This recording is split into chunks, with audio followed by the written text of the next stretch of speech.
Hi, everyone. Thanks so much for joining and listening. I have a very special guest here.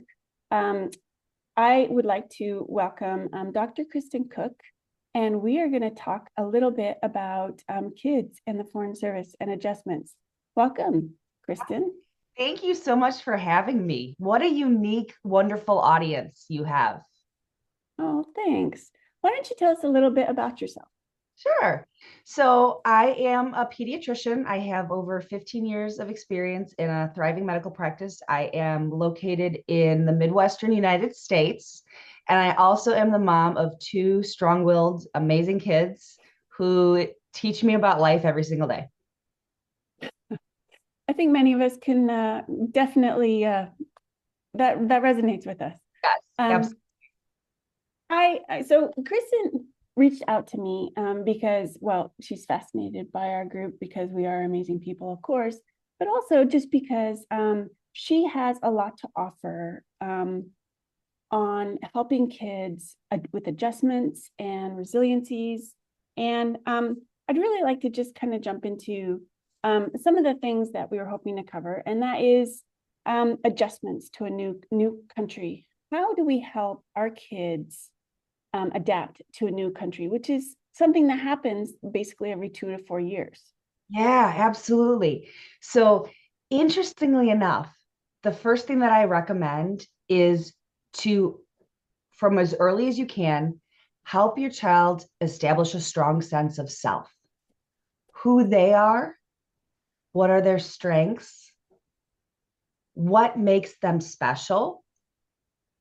Because when you have a strong sense of self and you have a high level of self esteem, you can transition to different situations much more easily.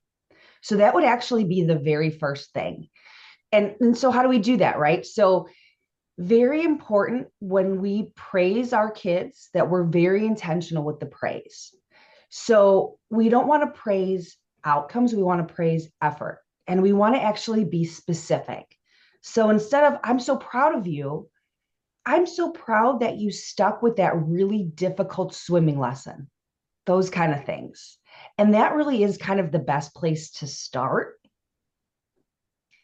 And then it makes, once you have a strong sense of self, it makes those transitions a lot easier. And how would that how would that look, say, for an older kid? Yeah. So for an older kid, it's again just being very intentional with the praise. So, not, hey, you got an A in science class, that's great. Instead, it's, I know you studied really, really hard, and I'm so proud of the effort that you put into that kind of thing. Okay. Um, so some of our kids, they kind of bounce back and forth between US and then overseas and then back and forth. And the characteristics of the schools obviously are a little bit different, but I mean, it's just a very different sort of atmosphere, school atmosphere, Mhm. stateside versus overseas. Right. Um, So I, trying to prepare the kids ahead of time is really, really important. So as parents, learn as much about the new country, learn as much about the new school as you can. If possible, arrange for your kids to tour the new school before they actually have to attend. Some schools have outreach programs where they have established families kind of mentor new families. That would be a wonderful thing to look into for your children. so we've definitely benefited. We often call them student ambassadors, but we've definitely benefited from that as well. My kids like reaching out to student ambassadors and also serving as student ambassadors. So, especially for those of you that are not moving at the end of the school year, it would be something to consider to encourage your kids to maybe take part in that because, like you just said, Kristen, like having that like peer that you can reach out to and say, hey, I'm a little nervous about, I don't know, insert cafeteria. What is a cafeteria like? Like, do people bring their food? Do they buy? Or I'm worried about like, I really struggle with science here. How's science there? these sorts of things so they can get a little bit more feel of what it's like on the ground, right? And oh my goodness, becoming a student ambassador once you've been established, how amazing would that be for kids, in terms of building their self-esteem and feeling like they belong? We have, so you may not know this, Kristen, but what we often do for incoming families, because there's always families that are remaining, right? And we end up being sponsors for them, kind of for their arrival. And so, our kids participate in that, but you don't always just quite line up age-wise with the kids. And so encouraging the kids to take part in these student ambassador sorts of programs I think it's a really powerful way to like give back to the community. And Oh, I think kids benefit from that. absolutely. Yeah. What a great And way to feel connected, you oh, know? sure. And they were a new kid once too, so they know the questions that certainly better than I as a parent would know. Yes, absolutely. So let's talk about a little bit about. So we hope, of course, that our kids are going to land well, adjust, make new friends, find their way, find their sport, club, whatever. But what are the warning signs that we should look for if a child is not adapting well? Sure. It really will vary based on age. So for toddlers and preschoolers, behavioral regression is a big indicator. So, for example, a child that was previously potty trained who now refuses to go on the potty, or a significant increase in the amount and severity of temper tantrums. That's a really big one for toddlers and preschoolers. For the school-aged kids, sometimes they have a little bit of behavioral regression. So sometimes we see, kids that used to suck their thumb, now they start sucking their thumb again. Or they have issues with sleep. They don't want to sleep in their own room. They want to sleep with their parents. So that can be kind of a sign in elementary school kids. The other thing too is mental health disorders don't have an age requirement.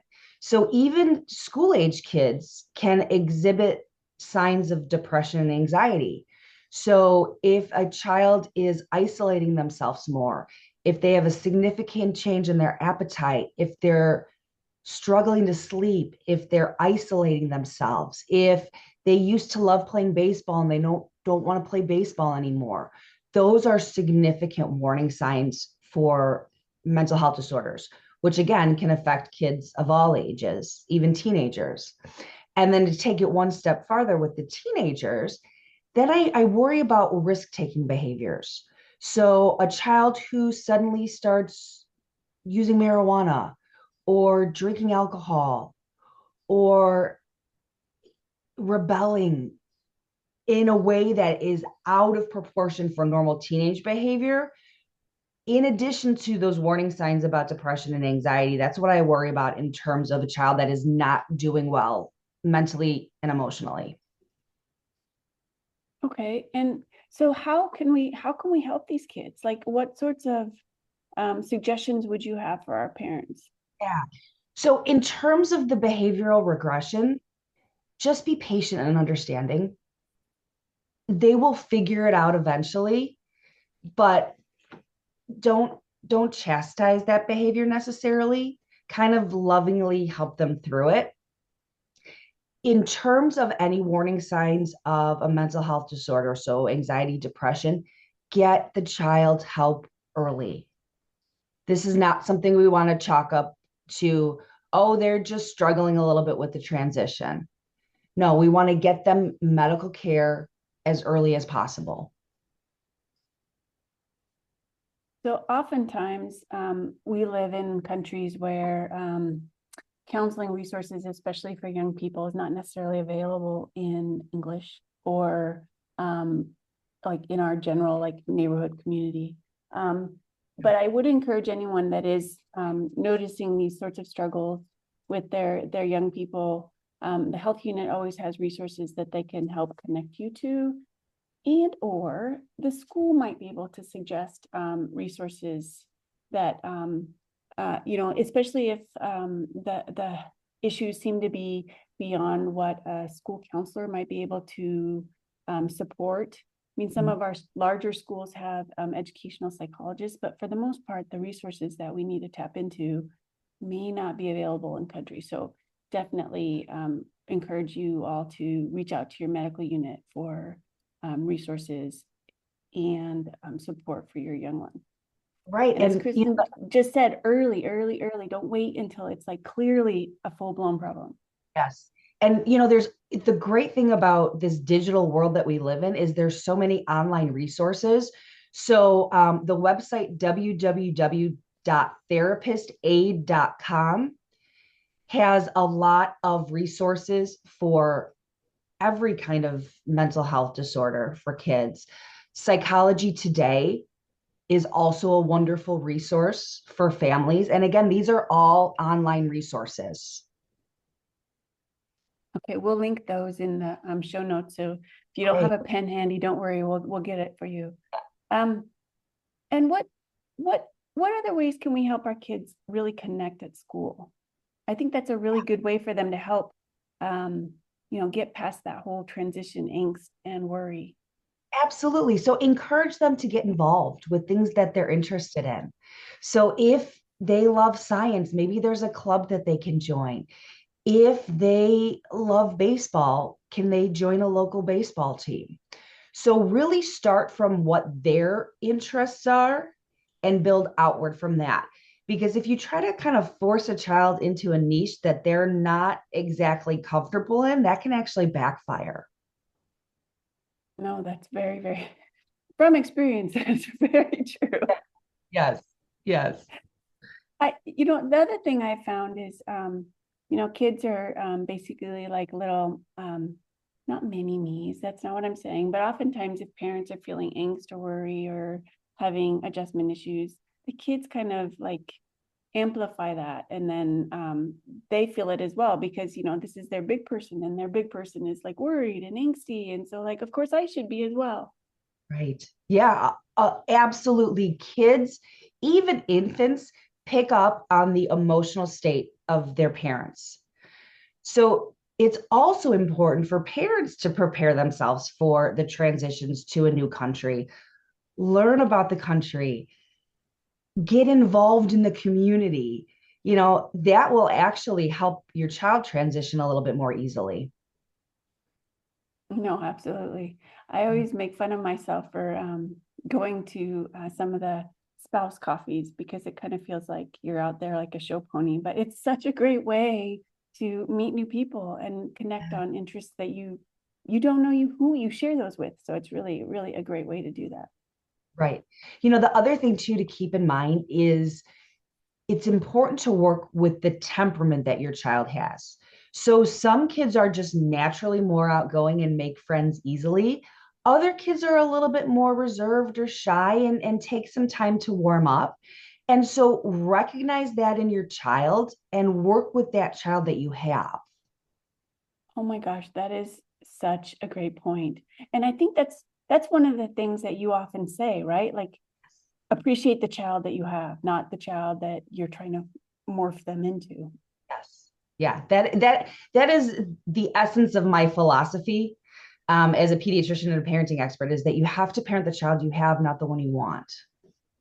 Tell us more about that.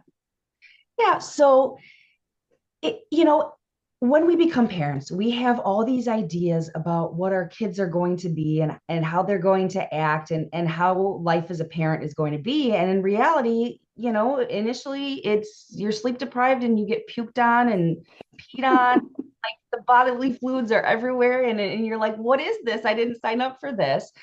But as kids get older, it's important to recognize their strengths, their temperament. Um, if you're forcing your child to play a sport they don't like, you're not parenting the child you have. If you're expecting a child with dyslexia to get straight A's, you're not parenting the child you have. So it's really about learning and appreciating your child and their unique traits. And that's a really awesome way to put it. Kristen, tell us, you have a book that you're very happy to share with our community. Sure. Yeah. So it's called Parenting Redefined. a guide to understanding and nurturing your child's behavior to help them thrive. And essentially, what it is, it's a guide to understand a person's unique child through all the stages of their childhood life. So it involves explaining neurocognitive development, emotional development, social development, what temperament is, and how parents can utilize those attributes to benefit their child. And then after I explain that, then we kind of go into, okay, let's talk about effective discipline strategies. And how do you deal with sibling relationships? And what if it is now a co-parenting environment? And really just trying to explore all those aspects of raising amazing human beings. Which is, the job we sign up for when we have these little Right. humans. Yeah. You know, one of the things that one of the things I do love about the Foreign Service is we get to travel all over the world, right? But we also unfortunately leave behind a lot of our we become a nuclear family. We leave our extended family, and we have to rely on resources such as this sort of a book in order to really understand these sorts of and own these sorts of skills. I mean, parenting, it's one of the few roles that you take on that you don't get a course on how to do it. It's not like you have to get certified or anything. Literally anyone can do it. Or whether or not they do it well is of course a different conversation altogether. But it's helpful to have these sorts of explanations of the different processes that are going on in these little humans, and what we do with those processes. Absolutely. Absolutely. One of the things that I always encourage parents to do, so whenever your child misbehaves, instead of viewing it as, oh my gosh, they're defiant, they're not listening, view misbehavior as an expression of an overwhelmed brain, whether that's an unmet need, whether that is, I can't emotionally process what is happening to me. Misbehavior is really just an expression of an overwhelmed brain. That's true for all ages. Yeah. Yeah. Hmm. So how do we figure out what that need is? Yeah. So the first thing is when a child is misbehaving, especially with things like temper tantrums, you cannot talk them out of that behavior. And attempts to do so will actually make the tantrum worse. So it's important just to take a step back, take a few deep breaths, and let your child regulate themselves. And then you can kind of circle back and, based on the age of the child, explain why the behavior was undesired and how they can do better in the future. Having endured a few temper tantrums myself in the Target aisles, Yes. I appreciate that Yeah. very sound advice. Yeah. And it's important too, especially if those tantrums happen in a public place. Don't worry about what that stranger in aisle 9 is thinking about you and your child. You'll probably never see them again. Keep the focus on your child and know that you're doing your job as a parent to let them self-regulate. Right. And just keep them safe, make sure they don't Yeah. hurt themselves and pull down the bottles of whatever on top of themselves. Yes, absolutely. But that's really valid because, even our older kids have, their version of a temper tantrum when they have an unmet need, which Right. very well could happen when they are feeling so socially disconnected at school. Yeah. Oh my gosh. Eye rolling, back talk. I mean, those are all teenage temper tantrums, right? Yeah. Yeah. Maybe I don't see those quite as often with my sons, but I definitely see them in especially girls are very good Oh, at the eye rolling thing. oh yeah. I think my daughter probably started eye rolling at 4 years old. She picked that up really, really early.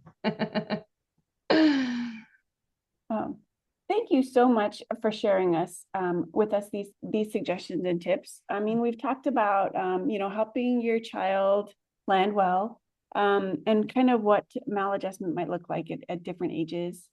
We've talked a little bit about parenting the child that you have and what that might look like. We've talked a bit about your book. Tell me, do you have any last words for our parents listening that, they just really help them understand kids and adjustment? I want to thank you because the work that you are doing as foreign service parents is so important. And I know there can be a lot of fears associated with raising kids in that type of environment, but just know that the global experience is really going to shape their lives in such a positive way. And whenever you doubt yourself, just ground yourself in the truth of what you're doing and what you're allowing your children to experience. Oh, I could not agree more. I value every moment we've had overseas, and the experiences that the kids get is just, it's astonishing what they Absolutely. experience. Absolutely. And it's so character building. I mean, yes, it's difficult to help a child transition to a new country with new traditions, but oh my gosh, in the long run, how amazing is that for their development? They really do end up being like global citizens, and not like Yeah, said in a trite and sarcastic sort of way. Like they really do just right. think in such a larger and more connected way, Yeah, which is really, I mean, they're going to go on and do amazing things, right? absolutely. Absolutely. Yes. Well, thank you so much for joining us. And we will link these resources that Kristen has shared with us. And thank you so much for listening.